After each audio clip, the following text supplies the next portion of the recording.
ఎంతో పేరు మోసిన పెద్ద పెద్ద హాస్పిటల్స్ ద్వారా అవయవాల అక్రమ రమణ జరుగుతుందని గవర్నమెంట్ కి ఇన్ఫర్మేషన్ వచ్చింది.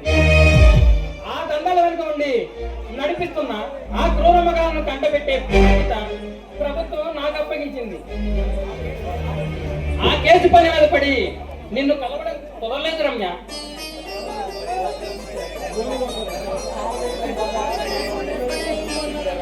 ధర్మ, నువ్వు చిన్నప్పుడు అనుకున్నావు కదా నువ్వు పెద్ద పోలీస్ ఆఫీసర్ అవ్వాలని.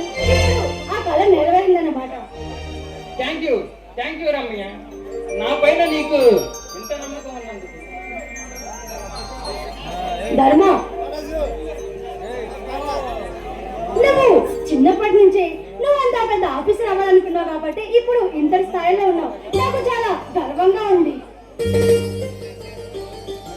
రమ్య, నా కర్తవ్యం నెరవేర్చడం కోసం కంటి మీద కునుకు లేకుండా పనిచేసి ఈ నవ్యాంధ్ర సాధన కోసం నడుం బిగించి నా వంతు నేను కృషి చేస్తాను రమ్య.